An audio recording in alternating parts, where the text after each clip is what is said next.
వస్తే సార్ కూర్చోమ్మా, మై సిరే రూప దగ్గర పెట్టు. మై సిరే రూప కూడా చాలా బాగుంది. ఇటుకి చాలా బాగుంది. అమ్మ హ్యాపీ ఉంది. హ్యాపీగా ఉన్నాం. తర్వాత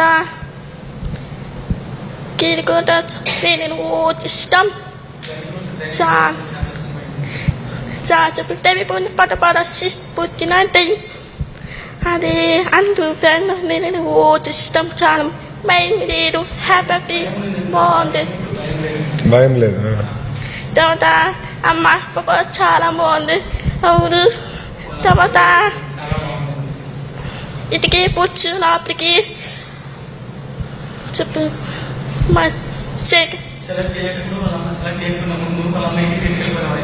అవునా? అమ్మ హ్యాపీ ఉంది. Do happy do photo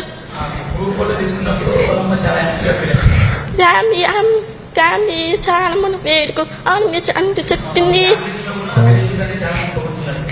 daddy చూసాను. అమ్మ చాలా మంది వచ్చినాయి. డాడీ మాట కొట్టు, స్టాప్ మాట కొట్టు.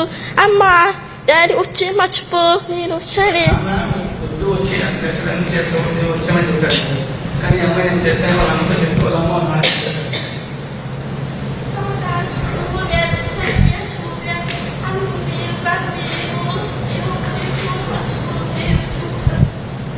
స్కూల్ ఫ్రెండ్స్ కూడా ఎవరు నువ్వు చేయలేదు అని చెప్పారు.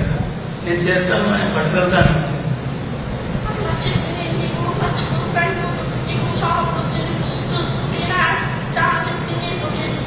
వాళ్ళ అమ్మాయి సాగర్ ఏం చెప్తే అదే చేయమని చెప్పింది.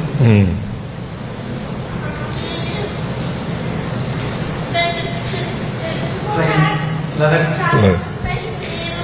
పోయినప్పుడు అమ్మాయి చాలా భయం పోయింది. అసలు భయమే లేదు. పైన అభివంతులు కూడా చాలా మంచిగా అనిపించింది.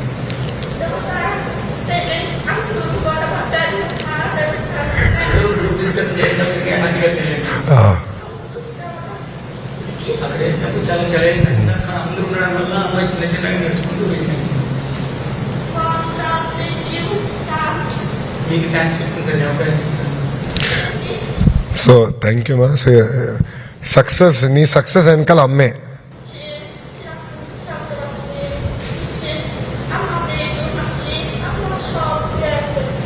వాళ్ళ అమ్మ చిన్నప్పటి నుంచి ఏదో చేయాలని దాంట్లో వాళ్ళ అమ్మ అప్పటి నుంచి చిన్నప్పటి నుంచి అమ్మాయి ప్రోత్సహిస్తూనే ఉంది సార్.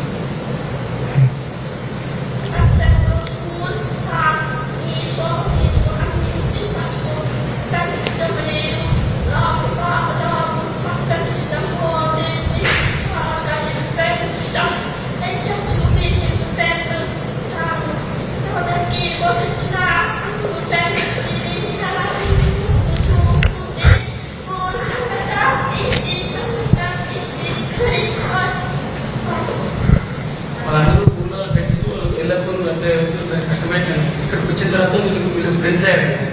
అప్పుడు అమ్మాయికి చాలా ఉండడానికి ఇష్టపడింది సార్. ఊళ్ళో ఇష్టపడేదంటే వీళ్ళకి వచ్చిన వీళ్ళు ఫ్రెండ్స్ అయిన తర్వాత గజపతి ఇష్టంగా ఉన్నాం మేము. అప్పుడు చాలా మంచి మాట్లాడారు. తర్వాత వాళ్ళ ఫ్రెండ్స్ దగ్గర అయ్యారా? ఊర్లో ఉన్న ఫ్రెండ్స్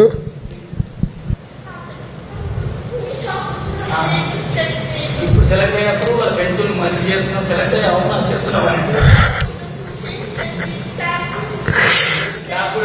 అందరు క్లాప్స్ కూడా పెట్టారా?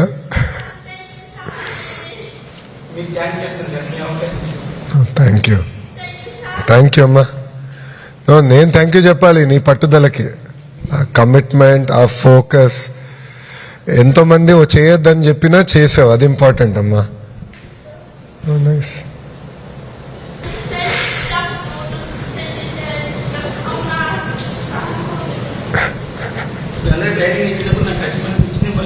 చేసి నాకు ఈజీ అనిపించేది. నాకు ఇక్కడ చాలా ఉండడం బాగుంటుంది. Good.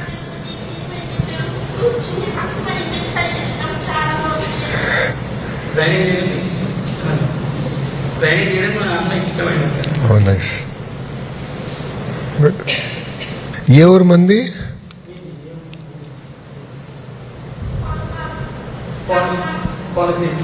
Kakinada. Nice. Good. 9th class.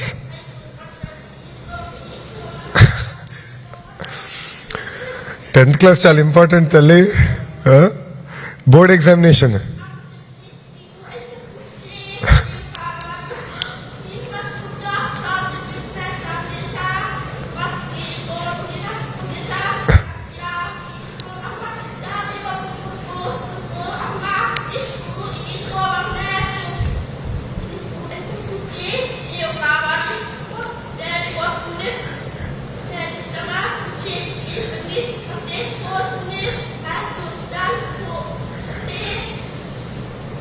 వాళ్ళ మ్యారేజ్ చెప్పారు సార్, ఇష్టం లేదు ఎందుకు చేయడం వచ్చి అని చెప్పారంట. కానీ వాళ్ళ అమ్మ చెప్పారంట, నువ్వు చెయ్యి చేస్తావు, నీకు ఉంది కదా, నువ్వే కదా చేసేది, నీ ఇష్టం చేసి వచ్చిన తర్వాత అది నీకే అర్థమవుతుందని వాళ్ళ అమ్మ చెప్తుంది సార్.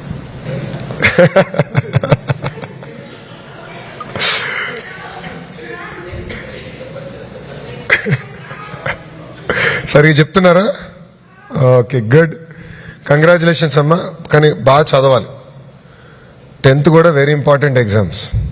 సో ఇంట్లో రౌడీ ఎవరు? సార్ ఇంట్లో రౌడీ ఎవరు? రౌడీ ఆ. నేనే సార్. నువ్వేనా రౌడీ? గారభంగా పెంచారా ఇంట్లో నిన్ను? అట్టేం పెంచలేదు సార్. ఇప్పటికీ దెబ్బలు తింటాను సార్. ఇప్పటికీ దెబ్బలు తింటావా? అమ్మ ఇప్పటికీ కొడుతుందా? కొడుతుంది సార్. నన్ను ఇప్పటికీ మా అమ్మ తిడుతుంది. నాకు ఇంత వయసు వచ్చినా, నేను మంత్రిగా ఉన్నా, అమ్మకి మనం పిల్లలే. అవును సార్. వాళ్ళ అబ్బాయి వాళ్ళ అమ్మాయి. సో ఇప్పుడు కూడా నేను ఏమైనా తప్పు చేస్తే ఫస్ట్ ఫోన్ వచ్చేది మా అమ్మ దగ్గర నుంచి. ఇట్లెందుకు మాట్లాడినావు నువ్వు? పాదయాత్రలో ఒకసారి నేను కొంచెం స్పీడ్గా మాట్లాడేసా, నచ్చలే మా అమ్మకి. నాకు ఫోన్ చేసి ఇంకోసారి ఎప్పుడు ఇట్లా మాట్లాడొద్దని. సో అమ్మే అంటే వాళ్ళంతా మనం మంచి కోసమే చెప్తారు కదా. అవును సార్. అమ్మ ఎప్పుడు మనం మంచి కోసమే చెప్తారు. మన చాగంటి కోటేశ్వర గారు ఉన్నారు, నీకు తెలిసి ఉంటుంది. అవును సార్. ఆయన ప్రవచనలు చేస్తారు. నైతిక విలువల పైన పుస్తకాలు రూపొందించి పిల్లలకి ఇస్తున్నాం. ఆయన ప్రవచనకి వెళ్ళా, ఆయన చాలా మంచి మాట చెప్పాడు. అమ్మకి చెప్పలేని పని మీరు చేయొద్దు. విన్నాను సార్ ఇది. అది నాకు చాలా నచ్చింది. సో నేను ఇప్పుడు ఎక్కడికి వెళ్ళినా అందరికి అదే చెప్తాను, అరే అమ్మకి చెప్పలేని పని మనం చేయకూడదు రాబాయ్. అది చాలా పవర్ఫుల్. ఎందుకంటే జీవితాల్లో మనం చాలా నిర్ణయాలు తీసుకుపోతాం. తీసుకున్నప్పుడు ఆ ఒక్క నిర్ణయం మనం గుర్తుపెట్టుకోవాలి, అదొక బెంచ్ మార్క్ పెట్టుకోవాలి. Good. So congratulations, thank you sir. Make us proud. మాకు ఇంకా ఇంకా మంచి మంచి అవకాశాలు ఇవ్వాలని కోరుకుంటున్నాను. నేను లిఫ్ట్ ఇస్తా, తర్వాత మీరు నాకు అవకాశాలు కల్పించాలి. నేనేంటంటే నేను బలంగా నమ్మేది మన జీవిత ప్రయాణంలో, కూర్చోమ్మా చెల్లి, జీవిత ప్రయాణంలో ఎంతమందో మనకి హెల్ప్ చేస్తారమ్మా. అవును సార్. నేను ఈరోజు ఈ స్థాయికి వచ్చానంటే మా టీచర్స్ ఉన్నారు, మా ప్రొఫెసర్స్ ఉన్నారు. కార్నిగీ మెల్లన్ యూనివర్సిటీలో నాకు మెంటర్గా ప్రొఫెసర్ రాజరెడ్డి గారు ఉండేవారు. ఇప్పుడు కూడా ప్రొఫెసర్ గారు నాకు మెంటర్గా ఉన్నారు. సో నాకు ఎంతోమంది నాకు లిఫ్ట్ ఇచ్చినప్పుడు నేను ఇప్పుడు తిరిగి చేయాలి, ఆ ఇన్స్టిట్యూషన్కో ఆ వ్యవస్థని బలోపేతం, నా వంతు 1%, 2%, 5%, 10% నేను బలోపేతం చేయాలనుకుంటా. సో తిరిగి ఇప్పుడు బాధ్యత మీ పైన ఉంది. ప్రభుత్వం మీకు అండగా నిలబడుతుంది. మీరు కూడా ఇచ్చిన అవకాశాలు పుచ్చుకుని సమాజంలో ఏ మార్పు అయితే మనం ఆశిస్తున్నాం మనం చేసి చూపించాలి. అది చాలా చాలా అవసరం. లద్దక్లో కూడా బాగుండినాయి సార్. ప్లేసెస్ అంతా కొత్త కొత్త ప్లేసెస్కి అంతా తీసుకెళ్లారు. ఎక్స్పోజర్ అంటే వేరే రాష్ట్రాలకి వేరే ప్రాంతాలకి వెళ్ళినప్పుడు మనం చాలా నేర్చుకుంటాం. అవును సార్. అక్కడ వాళ్ళ కల్చర్ ఏంటి, వాళ్ళ విధానాలు ఏంటి, అప్పుడు మనలో కూడా చాలా మార్పు వస్తుంది దానివల్ల. సో ఇది కేవలం ఒక ట్రెక్కే కాదు. నా ఆలోచన ఏంటంటే ఆ ఎక్స్పోజర్ వల్ల మనలో మార్పు వస్తుందని నేను బలంగా నమ్ముతా. అవును సార్. గుడ్. అక్కడ బాగుంది సార్, మంచి వెదర్ ఉంది. అక్కడ ట్రక్ చేసేటప్పుడు బాగా అనిపించింది. పోయేటప్పుడు కొంచెం మాకు కష్టం అనిపించింది, కానీ దిగి వచ్చే తర్వాత అంటే కొంచెం ఎక్కువ కూల్ కదా సార్, చల్లగా ఉంటుంది. కొద్దిగా అలవాటు అవ్వలేదు కదా సార్. ఒక ఎంత ఉండే టెంపరేచర్ అక్కడ? సెకండ్ డే -5 అన్ని తట్టుకున్నారా అందరూ? గుడ్. ఇంకా డెవలప్ అవుతాం సార్. 100% అమ్మా అవుతాం. ఎందుకంటే దేవుడు మనకి ఒక అవకాశం ఇచ్చారు. ఇప్పుడు నాకు కూడా మీకు అవకాశాలు కల్పించి అవకాశం నాకు కల్పించాడు దేవుడు. అది నేను ఆలోచిస్తా. No good, congratulations. ఇటువంటి అవకాశం ఇచ్చినందుకు ధన్యవాదాలు సార్. థ్యాంక్ యూ అమ్మా. మనకి అడ్వాంటేజ్ కూడా ఏంటంటే గౌరవ ముఖ్యమంత్రి గారికి నేను ఎప్పుడన్నా చెప్తే సార్ ఇట్లా ప్రోగ్రామ్ అనుకుంటున్నట్టు చేయాలంటే 100% చేసాను అంటారు. సో మమ్మల్ని ఎప్పుడు ఆపరు, ఆయన ఇన్నోవేటివ్ ప్రోగ్రామ్స్ చేయాలని అంటారు. అందుకే